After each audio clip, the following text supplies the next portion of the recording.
now that we've had that fight, we need to ask the listeners whose side they're on. Mando versus Ahsoka, Royce versus Joey. Come at me in the comments. You gotta let us know. Krypton to Alderaan. Krypton to Alderaan. Krypton to Alderaan. Krypton to Alderaan.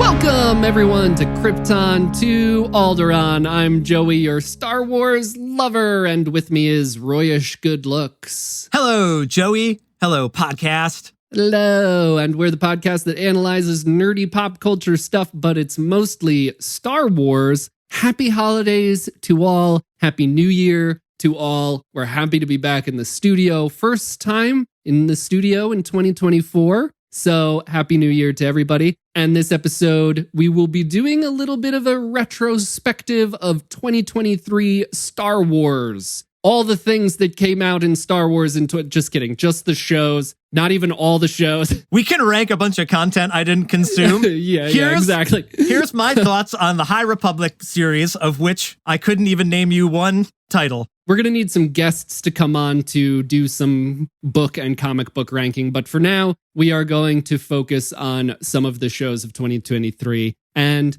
our very particular rankings of them based on what we like and what we don't like. And we would also like to know what your rankings were. And you know what? Even throw in comic books, the High Republic, video games. We're not going to get to video games, but Jedi Survivor came out last year, and I didn't play it, but I watched Scotty Holiday play it on their YouTube channel, so that has to count for something. Anyway, we'd love to hear your rankings, so let us know. Reach out to us on any social media, Krypton to Alderaan, or if you're listening/watching on YouTube, leave a comment down below, and also just consider hitting that subscribe button and keeping up with the Star Wars and other nerdy pop culture content we make in the future. So I think that's all of the stuff. I've said all of the things for the first time in 2024. What do you think, Royce? Did I get all the stuff? Way to win back our extended canon fans and not exclude any of our literate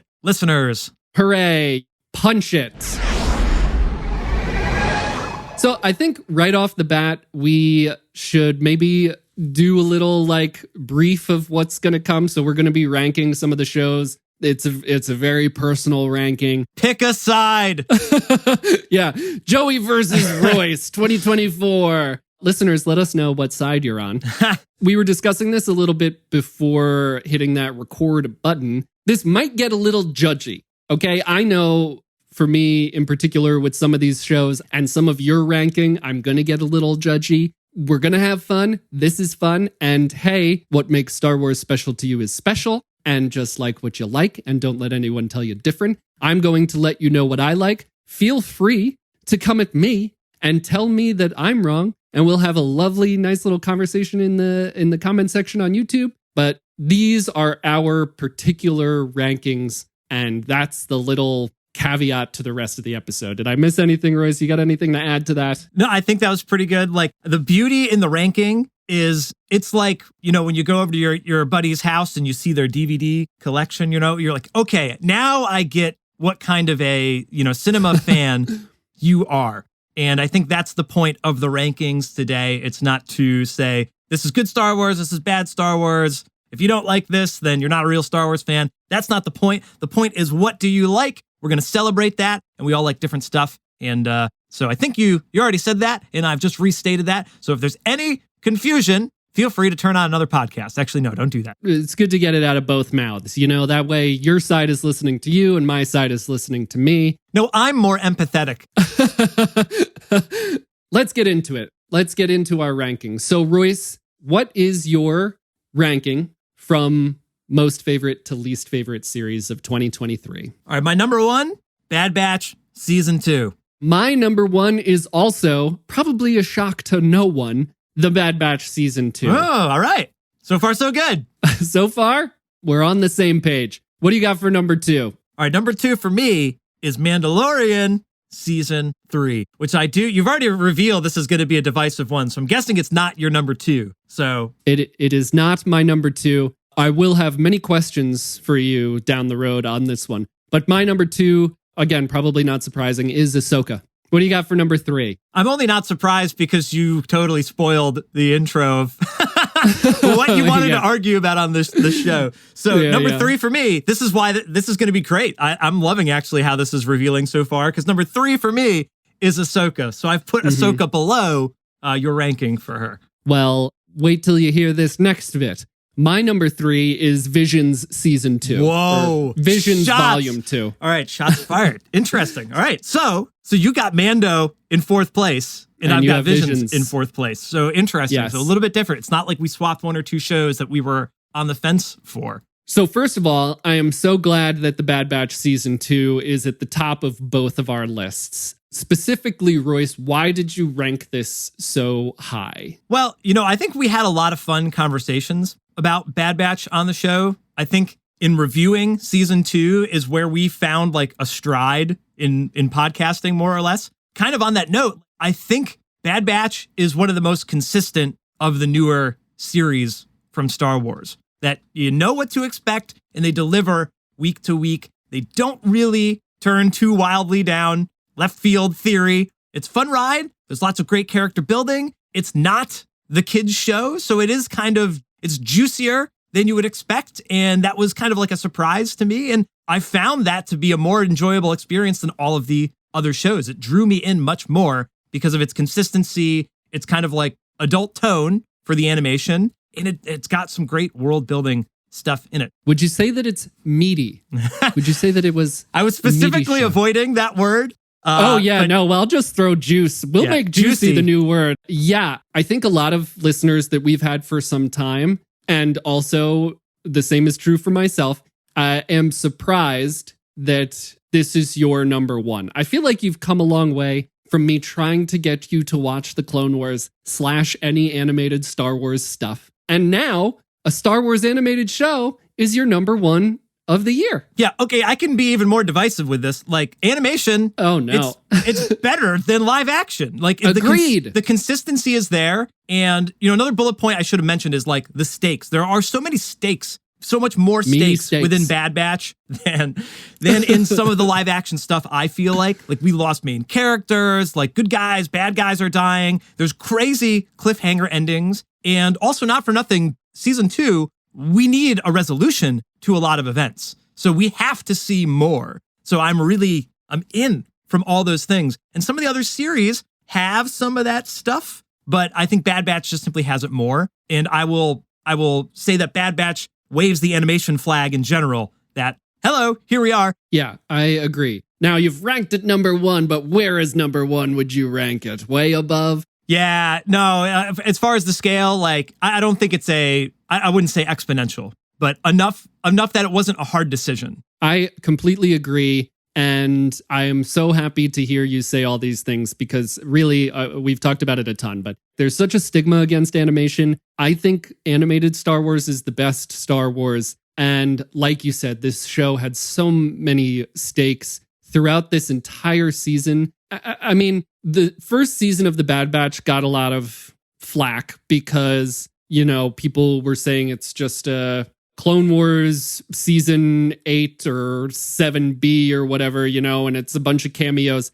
I did disagree with that back then. I really enjoyed the show. Yes, there were cameos, but we were following this new group of people. There was character development. They're soldiers. They have no idea what's going on. They don't know what Order 66 is. They meet Omega. They become a family. And they go and they lose one of their brothers, right? And then they go on from there. Season 2, so much more in terms of the stakes. So much more character development. Season 2, one of the amazing things that Season 2 did for me personally was change who my favorite character of the group was. In Season 1, I was Wrecker, and no one would have been able to tell me otherwise. We just got so much more time with Tech and so much more emotional vulnerability with the character and understanding his neurodivergent tendencies and all of that stuff that I just really loved. And I came out of it, even the episodes with the race, right? Where it's kind of like you could maybe say it was a side quest or whatever, a filler episode, but we got so much character development from Tech in that episode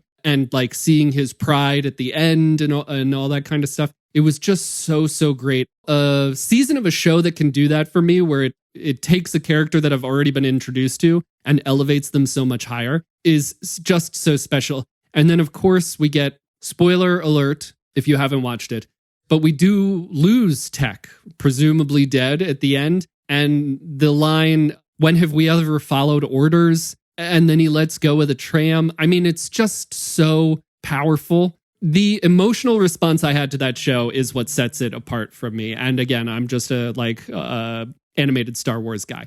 So yes, that's number one. I think it was always going to be number one for me. And so here we are. So in preparing for this episode, I went back and listened to all of our premiere episode reviews for the seasons we're going to talk about. And in our Bad Batch premiere review, I think it was a 2-episode premiere, but you had said like, oh, there's the scene where Tech gets crushed in the falling cargo container or whatever. And you were like, oh no, I had flashbacks to Nemec and Andor. And I was like worried about Tech.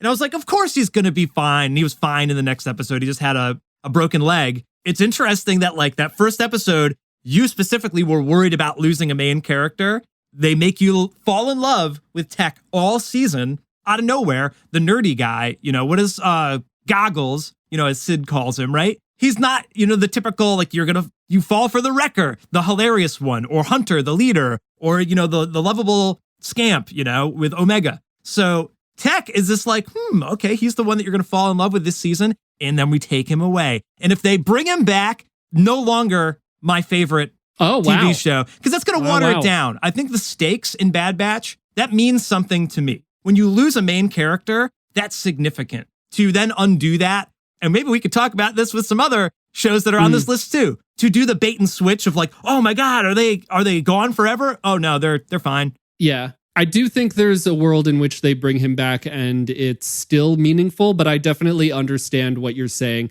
And another thing that we talked about in the first the episode of this season of The Bad Batch, they're on the planet, like the first episode, I think takes place on the planet that Dooku is from. And they meet one of the people who lives there. And it starts the theme of like, that character says something like, we were people before Dooku made us separatists. Here was this character in an animated show saying, we're just people. We didn't have a choice of joining this other, quote unquote, other side of this war, right? So a lot of like heavy political themes like that in this season as well. And then Omega even goes, right? She goes to the Senate in this season and stuff like that. So the political intrigue, the political stakes in this animated show also really did it for me. So second on your list is Mando season 3. This is why. That's my question. How dare you? I'm going to go out on a limb and say that both of our choices, number 2 for me, Mando, number 2 for you, Ahsoka, are both completely biased to just our previous experience with the characters. So I've seen all the Rebels, I've seen a bunch of Clone Wars, but not all of it. And I don't have as much of an affinity for Ahsoka as I think you do. You literally have an Ahsoka shrine that you refer to in almost every episode of Krypton to Alderaan in the back of your Zoom backdrop. So and proud, right? So I get that, and I think I feel similarly with the Mandos. And I've seen all of the Mandalorian themed episodes of Clone Wars, and I've seen all Rebels. So and I've done the Mandalorian history binge, which we still need to talk about on this show. So I just really like. I wrote this in my notes. I just think they're neat. Yeah. The Mandalorians are cool, Yeah. And I really loved how season 3 had a lot of Mandalorian lore. The show that's called The Mandalorian suddenly became not about Din, the Mandalorian, but became also about, Bo-Katan, the Mandalorian, Grogu, the Mandalorian, Ragnar, the Mandalorian. And we did have some stakes losing characters in Mando, which were kind of like surprised. We thought maybe at one point Din gets captured and you're like, oh, is something going to happen to him? But then, again, spoiler alert. Come on, who are we spoiling these shows for? We've already spoiled them on previous episodes of the podcast. If you're listening to this and we're spoiling shows for you, I'm not sure this is the podcast for you. But so another character that you wouldn't think you'd fall in love with, Paz Vizsla, he's a jerk through the entire Mandalorian season, but he saves the entire clan or the entire race because everyone's united at that point. So we got all the Mandalorians coming together. The show, The Mandalorian, brought all of the Mandalorians back on Mandalore. I just thought that was like a beautiful encapsulation to end the season with. Then, of course, we go back to Din and Grogu on Navarro, and they got the nice little, cute little Disney ending, and we don't necessarily need any more. Although I guess we're probably going to have to talk about this on another episode of Krypton to Alderaan. But they wrapped that up in such a nice little package with a bow on top. I was satisfied by that. I think that was my review when we talked about the original season finale. So to me, that makes it a strong season. Yes, we can get into some of the weird left turns of like maybe the Coruscant episode or the droid bar episode or whatever being kind of weird turns, or there just being a lot of different plot points to work on. But I loved the Mandalorian theme overall in the season. Like I said, I'm biased to that. I just feel like I know more and I'm connected more with Mandalorians than I am with Ahsoka. But I do love Ahsoka. But that's why I put it above that. Again, it's a bias because we've got 3 seasons of this show rather than the 1 season of Ahsoka. So there is a grain of salt there to take this review with. But I am curious to see rebuttals from this, or what you think fell short in Mandalorian that puts Ahsoka above it. Yeah, I do think this is going back to how we started this episode with the caveat of like, I think this is kind of where our differences in Star Wars lies between the two of us, right? I'm going to enjoy the mystical, magical hoo-ha, maybe a little bit more. And you're you love the Mandalorians and you think they're neat and stuff. I also really loved the Mandalore that we got. The biggest thing with me with this season, I don't know if it's to make up for losing Rangers of the New Republic show. I really don't understand why they would let that show die and not just let Paul Sung-Young Lee take the lead in the show, and then maybe some of this messiness that happened in what I consider to be messiness in Mando season 3 happen. But a lot of it just seemed so messy. And then the ending makes me think that Disney and the producers also thought it was messy. Like, here's this nice little bow, right? We're going to zoom in a nice little vignette on Grogu with the frog, and then that's it. This is the end of this. And we're going to like kind of hit the reset button on future adventures for Din and Grogu, because we have the Din and Grogu movie that was recently announced. And it's also kind of ambiguous as to whether season 4 is also happening. So there might be 2 things happening simultaneously with those 2 characters. And so it kind of feels like they needed to hit the reset button a little bit. And that's what the ending of that show feels like to me. There was a lot of stuff that I just considered that just felt like messy to me. You can go back and listen to our other episodes because I was not generous maybe about it all. And we did lose characters like those baby birds that they found and attacked and then ate, I guess, afterwards. There's the stuff with the Darksaber that they, like, it was kind of like a bit at the end. Like, we had questioned whether Bo-Katan won it in the beginning of the season. And then at the end of the season, Din was like, oh, but actually you won this like 8 episodes ago, so you can have it. It's like if we had just done that from the beginning, Mandalore could have been united. She could have like, whatever. There's so much there that felt messy. And then Moff Gideon's clones like in the last episode, and then just like showing them and immediately blowing them up and then maybe killing him. But there's it all just feels a bit messy. I'm not going to disagree. Like, one of my bullet points, I clearly didn't lead with this because why would you lead with the evidence against you? But yeah, that's one of my negatives of why it wasn't at least number 1 for me, is like, maybe it was a little too jam-packed with the redemption, the acceptance in the tribe, the tradition of the Mandalorians, the Darksaber stuff. Like, are they going to rehabilitate Mandalore? And then Moff Gideon shows up at the 4th quarter. Nowhere to be found. He just pops in. And why does Din want to go back to them? I mean, I get it. Like, they're his family and they adopted him. But like, it really feels like the first 2 seasons were kind of like introducing him to other ways of being a Mandalorian. And we get Bo-Katan now as leader, who is changing that. But then she also gets adopted by this cult. I thought we were getting away from the cultiness, and we've gone back and forth so much with the armor or good guy, bad guy stuff. And it's just very confusing to me that they all became, instead of Din being kind of like saved from the cult, they all end up joining the cult. And then it's okay for them to take their helmets off. There's a lot that's confusing and messy feeling to me.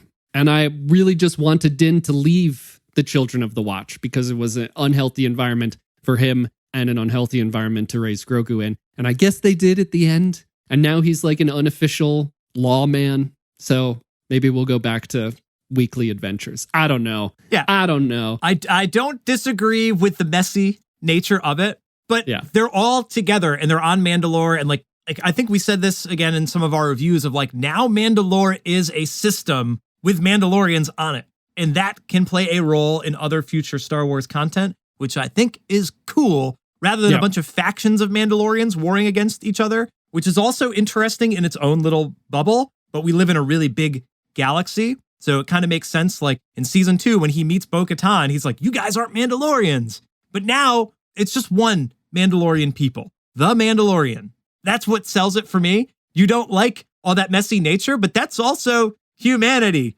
Nobody is exactly the same. We don't agree on jack including our list for TV shows in fictional universes, right? And that's the beauty in it, right? The Bo-Katan, you know, not wearing the helmet, but walking the way, right? And she saw the mythosaur, the thing that their entire people believe in. And then you've got the Axe Woves clan people, you've got the Paz Vizsla Watch people, and they're together and they're in front of the Great Forge. I love that. I love that end scene, and they're all chanting for Mandalore. Like that gets me super, super stoked. And then the fact that they just, like you said, they seem to hit the reset button, but it's a nice happy ending. So this is all kind of negated by the fact that we're going to get a movie and maybe another season or whatever. I made the list without those factors in mind of just, we're only ranking these shows against each other, or these seasons against each other. That's why it worked for me. I don't know. I agree with you, but I'm going to need to hear some, we haven't talked at all really about Ahsoka. So let's pivot to that. So I do love Ahsoka, the character in general, we all know,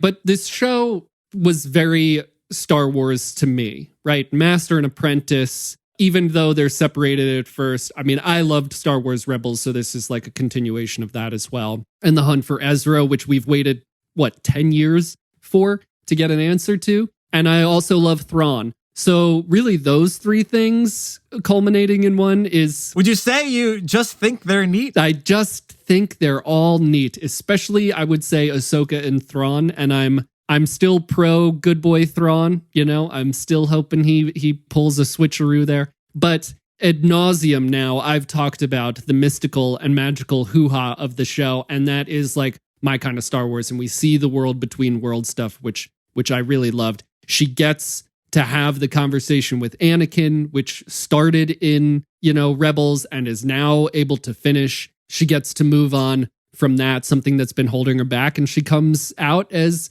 Ahsoka the White and seems to have this like kind of gravity lifted up off of her. There's a lot of things here, hoo-ha and lightsabers and Jedi and mystical, magical nature that all came together in this show that I really, really enjoyed. Even with the dark side or quasi-dark side stuff with Baylan and Shin and the potential for Shin's redemption, all those kinds of things hit on a specific note, a Star Wars note for me that I just really enjoy. The Purrgil, hyperspace travel in the Purrgil. Come on. Do you have a rebuttal? To my come on? The unwinnable argument. Come on. Come on. All right, that's a good point. I mean, I agree. It felt like Star Wars. I loved the poetry moments that happened throughout the show. I really loved we talked about this a lot on our premiere episodes review, the time and space they give you in between scenes of kind of lingering on moments, letting you live in a character's emotion. Really different way of storytelling. Certainly like very contrast to Mandalorian in that sense. Not smash cutting to the next thing all of a sudden, not just like always action. Even though like Ahsoka definitely had a lot of action, but had a lot of those slow scenes. That's probably the biggest thing people complained about was like, oh, here is Ahsoka folding her arms, leaning on a wall for 5 minutes in this scene. Great. So exciting. But you have to live in that space a little bit. She's a stoic. That's what they do. What do you know? They're writing that character with certain kind of character in mind. Exactly. Something that we talked about a lot is our appreciation for those moments where Dave Filoni and the rest of the people who worked on the show let those moments linger, right? And we don't do that. That's the thing that people, I think, complained about most when the show first started. And I think it's partially because we don't have that in many shows now. You know, we don't have that kind of pause for a minute to actually show what the characters, to spend time with the characters in that moment. It's always go, go, go, right? So appreciation for those moments when we have like the characters existing in something that's just happened instead of immediately moving on to the next thing was really another way, similar to Bad Batch for me, was another way of like emotionally connecting us to the characters. And that kind of emotional connection in a Star Wars show is just going to put it ahead of the curve for me. Yeah, and I agree. Another thing I did love about Ahsoka is its linear story arc and that they didn't really divert from that. You know, I talked about how I like Bad Batch's consistency. Mandalorian, very low on the consistency week to week in season 3, you know, jumped around quite a bit with a lot of great stuff sprinkled throughout. But Ahsoka is you just A to B. And I really did quite enjoy that, with maybe one exception of the Anakin episode being a little bit of a left turn for me. Not necessarily bad, but just kind of confusing. But I love when it's just, here's the story, and it's kind of easily digestible. We saw everything in real time. No confusing flashbacks. Again, maybe the Anakin episode could kind of count, but no episode away from the main characters where you're like, why the heck are we doing an episode all about a fly? I don't quite understand this.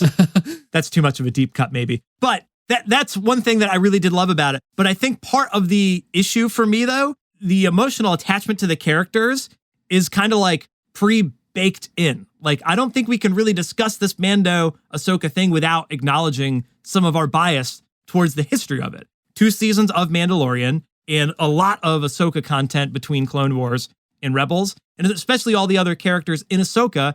It's Rebels season 5. Like, you can't really deny that. Reuniting with Ezra, we are all biased. If you watched Rebels, then you give a shit about that plot point. If you didn't, you do not care. And that also goes for the Purrgil as well. Maybe you could have been mesmerized by them, but that also plays into the Ezra thing. All of that pays off so beautifully if you are a cannonophile and you wave the flag of animation, which we do, but not everybody does. And that's partly why I've put that below Mandalorian, because Mandalorian is mostly contained within that series. Ahsoka, okay, it's not required that you watch Clone Wars or Rebels, but how could you not highly recommend consuming some of that? They should have had a like an animation trailer leading into Ahsoka, like maybe not in front of the show, but that would have been really interesting marketing material of catching people up to speed. You know, a previous Leon for Ahsoka in a way. That's the weird line that we walk between the wide world of canon that we have with Star Wars. But that to me is partially why I had to put this a little bit lower, is because you had to be pre-invested into this. And within the series, not all of it kind of paid off. And I was constantly thinking about that, even having consumed Rebels, you know? So I know that doesn't necessarily take away from whether it's good or not, especially to you individually. But that's how I was thinking of weighing the scale there. Sure. I think that's always the point we get to when, and I made a lot of comments in our Ahsoka episodes about it, not really taking animation into live action, but being a transition from animation into live action. And I think at one point I even went on a little bit of a rant. If I didn't go on the rant, I definitely had it in my notes about being a little bit tired of the conversation of it's not good if you didn't watch the animation. If you don't want to watch the animation, don't watch the animation. I would be very interested to hear if anyone listening to us talk about it right now watched Ahsoka and didn't watch any of the animated stuff, and how did that impact? Did you like Ahsoka or did you not like Ahsoka? Did you feel like it was pushed, like you had to go back and watch animation? Like Royce said, I'm biased. I can't speak to that. But I do think that Ahsoka specifically is a transition from animation into live action. It's not a disconnect, right? It's not saying now we are making this live action show. It's a continuation of a story. The animated stuff is extremely accessible. If you don't want to watch it for whatever reason, that's fine. But if you think that you're being held back from enjoying the show because you haven't seen the animation, just go watch it. It's right there. It's very easy 20-minute episodes. It's very easy to watch. There's only 4 seasons of Rebels. It's really great. Like, that's my point. we kind of get bogged down in these conversations of like, well, I didn't like it because you had to watch the animated stuff and I've never, fine. But that's not really the showrunner's fault or the show's fault or our fault. It's, you could just go and watch the stuff that there already is. Another like maybe positive that I can put in the end of this rant, I would love to know what the like machete viewing order experience is like. I wonder, you know, or what is it? It's watch episode 4 and 5 and then go back to Revenge of the Sith and then go to Return of the Jedi sort of thing, machete order. So I would love to know if someone can figure out a cool way to blend in some of the live action series and some of the animation series. I'm not sure if that exists yet. Somebody must have thought about that. But I think that would be cool. And that's another generous way to tie in those universes without having to divide them. Exactly. All I'm saying with Ahsoka is at this point, we can't blame the show or the showrunners. Dave Filoni continuing the story he already started. It's not like he was going to just start something new with this character. There is so much backstory, like you're saying, which can be a burden to some people. But my point is, it's all very accessible. But if you don't want to watch it, I don't think the showrunners are to blame for this. All right, I will not bring up this point again, since it's clearly such a sore spot. I mean, I'm with you. It is annoying to have these conversations over and over again. It's a non-issue, really. But so anyway, we disagree on that second spot. And I think I understand your reasoning. I think you understand mine. Would in general, you think Ahsoka was cleaner than Mando? You said Mandalorian was kind of a mess. Is that like the general kind of statement there? I think that Ahsoka was cleaner, like you said, maybe. Well, I mean, Mando was kind of linear. And I do like the episode where we go to Coruscant and we see Dr. Pershing. You might be in the minority of the exactly extra canon and file. I actually think that was an episode that Filoni either wrote or directed. I'd have to go back to see. But there were a couple of episodes of Mando that Filoni was involved in that I really enjoyed. But Ahsoka, yeah, it just felt less messy. They didn't jump around a lot. And also, it just, there are lingering questions at the end, but it's not like, what the hell was that spider thing? And why did they have to fight? And why did he do that with the dark, all of that kind of stuff. And I just love the hoo-ha. Again, that's just a personal preference. Joey, to make you feel a little bit better, like I really do agree with you on essentially all of these points. I think maybe the animation thing I might have a little bit more of a sticking for than you, but I agree. I really did like Ahsoka. That messy versus clean nature, I think, is a really good argument for both. Again, for me, it's just the bias at the end of the day of just having the so much time with Mandalorian and Grogu versus Ahsoka and Sabine and, Ezra and whoever else. I think maybe once we get a season 2, maybe we could go back and re-rank these differently. It's a close call for me. But, so again, let's pivot. Let's move forward. Well, we need to, now that we've had that fight, we need to ask the listeners whose side they're on. You got to let us know. Mando versus Ahsoka, Royce versus Joey. Let us know in the comments. Okay, what's next? It's like Mandalorians or Jedi, I feel like. It's like, what kind of faction do you enjoy a little bit more? Yeah, very curious. Let us know in the comments. Perhaps we will join in. So I think we could kind of wrap this up with talking about Visions and why it ranks differently on each of our lists here. I was surprised to see your list for a couple of reasons. I knew that Mando for you would be above Ahsoka, but I really thought that Visions would not be last, especially with The Bad Batch being an animated show, being high up on your list. So what was it about Visions Volume 2 that put it in last place? Well, again, this ranking is not like it's in 4th because it sucks. That's not the way I looked at the ranking. I do think that Visions is a really inspiring property. I love the varying animations. I love that the fact that we give other creators and other ethnicities, representation within actual like Star Wars universe, like maybe not canon, but under the Star Wars umbrella. That's insanely cool. Imagine if you got to tell your own Star Wars story or your own Marvel story. That's freaking really cool. So I think that's a wonderful thing that like Disney and Lucasfilm even have decided can be a thing to allow people to play around in the Star Wars box. Canon need not apply. It's just fun. Visions is just fun. If you go into it with that mindset, you can have a great time. The one-off episodes, no arcs. This is maybe a benefit that like you can just watch one and let it go. Although Robin and I watched a few together, she's not much into Visions because of its non-canon nature. It doesn't tie in.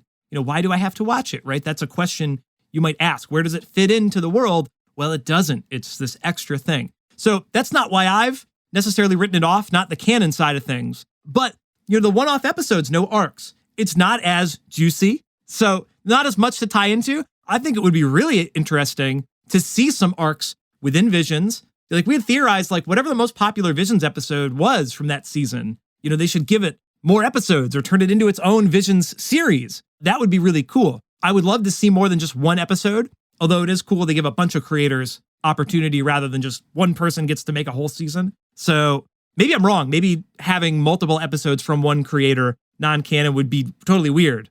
But it might make it a little juicier to hang out in that world a little bit longer than one, 20, 30-minute episode or whatever. I think in general why I've put it at the bottom is I just like the concept more than some of the content.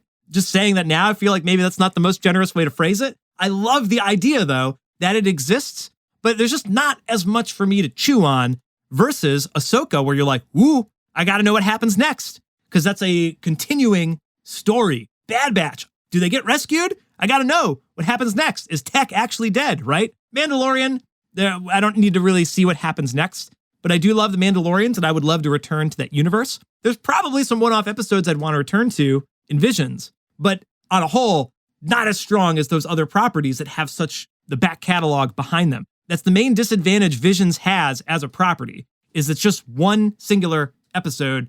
We don't return to it. We did a season 2 of Visions, but we didn't return to any of the other stories. So it's not a bad thing. It's just, that's how I'm weighing it for the list. We had to make a list, people. Yeah. We had to. We had to do it. But, so you put it at number 3? 3. And then Mando's last. You like Visions more than Mando. So we got to know.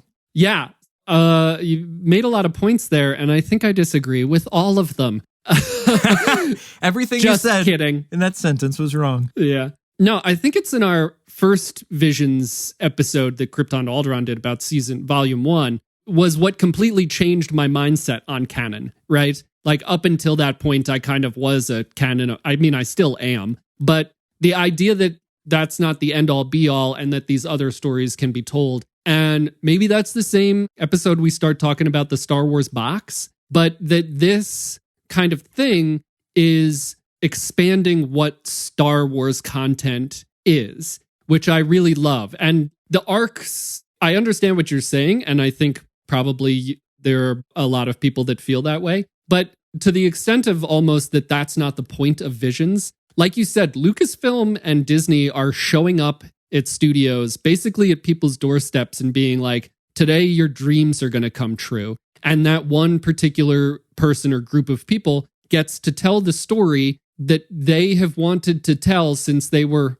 10, 8, 12, whatever, forever, as long as they've been a Star Wars fan. And that alone, to me, puts Visions so far up ahead. Like, can you imagine how those people feel in that moment when they get the call saying that they are going to make a Star Wars? And so it has to be these one-off things because it's different studios and different creators and all of their different visions for what Star Wars is. And like we've talked about before, I hold now canon and legends or whatever it's called now separately, to where I think of these non-canonical things as legends within the Star Wars universe. So that ties it maybe a little bit more into the actual canon to me, actually, or for me. But I just think it's really beautiful, A, giving people the chance to tell these stories.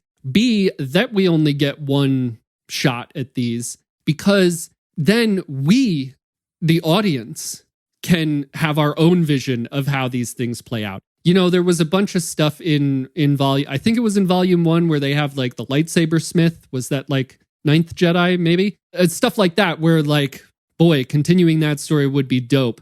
But I also really enjoy me spending time with thinking about what the future of that story could mean, which I think is somewhat of the point of this. You know, things like that first episode of volume 1, Ronan got a book, right? A novel explaining more about the character and stuff like that. So we are getting these like non-televised content. We're getting like books and maybe comic books and stuff about some of these things. But I just really, really love Visions. And even within these self-contained one-off stories, they're just beautiful stories. All the animation is different, which I really love seeing, like how different people see Star Wars. And I think they're all just beautiful stories, especially in Volume 2. Specifically with us talking about Volume 2, I think every story this round was beautiful. I loved all of the characters. What was the one with the like dancer whose son was taken and was maybe part of the Empire? The spy dancer. I really just love the show. I love the episodes, and I love this idea of getting that phone call and saying, hey, you want to make a Star Wars? And then finally getting to tell your story. Yeah, exactly what you just said is how we prefaced this episode in making a ranking of here's everything I love about Star Wars. Visions is exactly that for one individual creator as well, but a brand new idea, rather than just picking and choosing what they like about the pre-existing canon. So that is kind of interesting. Yeah, I do love Visions for all those reasons as well. But now I got to know, versus Mando, what's the straw there? Specifically, Visions Volume 2 seems so much more special to me than Mando Season 3. Again, we're getting the different stories by different creators, which I love, which I guess is also true of Mando, different people writing and directing and stuff like that. But Mando Season 3 really fell flat for me. I think that's what it comes down to the most. Like, we talked about it so much on our review episodes when we were going through this. And really, we were watching Mando at the same time we were watching The Bad Batch, which I think also forced me to grade it on a curve, because I really loved The Bad Batch Season 2. And then we watched Mando, and it really fell flat. That's the biggest thing here. I know I've talked about it a lot this episode, but the messiness, some continuity issues, really confusing parts of the story. I feel like I'm being a hater, and I really feel like I was a hater in our review episodes, but it just didn't hit for me. That's all. Well, you're right. Visions, in contrast, there's no issue. It's a totally new thing. So you're good. You're good to go just because of that formatting. We talk a lot about formatting on the show, and I do think it's an important thing. So it being these one-off episodes made it stronger than a series that, it was supposed to have arcs to it. But because they took some kind of like one-off side stories, made it less impactful overall, which is interesting. And same thing you're mentioning with Book of Boba Fett, not in our rankings for this year, but like same problems that you're describing with that of like, it just jumps all over. And when it maybe shouldn't jump all over, whereas Visions intentionally jumps around, and that's the fun of it. Yeah, I think there are shows, right, who do that really well, that do that really well, that jump around and it all makes sense. Lost really comes to mind because they were really, to my mind, the first show that started that flashback sequence in the middle of a thing, right? You hear the deafening music and then it goes to a flashback or a flash forward or whatever. And I think the first couple of seasons of Lost did that really well. There's good ways to do this. Book of Boba Fett also got a little bit messy. And, I liked some of the flashback sequences, but then they didn't know where to go with it. So it's all about like how you attack it. Whereas Visions, it's free. That's the best way to, I think, describe it. It's just freeing. There's no pressure, right? And it's just good. I buy it. Yeah, that's a fair ranking. Sorry, Mando Season 3, but that's where I'm at. Come at me in the comments if you disagree. Maybe I just want to reiterate before we do the outro here that we had fun with this. Royce and I are still BFFs. We love Star Wars. We hope that you love Star Wars, and whatever Star Wars you love is great. Don't let us tell you what to like, even though I didn't like Mando Season 3. Well said. All right, listeners, we got to keep this conversation going, so let us know what your rankings are down in the comments, or leave us a review if you're on any podcast apps. What shows, what books, what video games, comics, I don't know, podcasts, rate whatever Star Wars content was your favorite in 2023. It doesn't have to be 4 things like we mentioned here. Put in whatever you want. Leave your comments if you're here on YouTube, or hit us up wherever you like to social media. Make sure to hit subscribe for more coverage on Star Wars series and more. Thank you for listening to the show today. I've been Royce. I've been Tech. And we've been Krypton to Alderaan. Naboo. Krypton to Alderaan. Krypton to Alderaan. I couldn't remember what planet Sid's parlor is on. Do you know? Ord Mantell? Ord Mantell.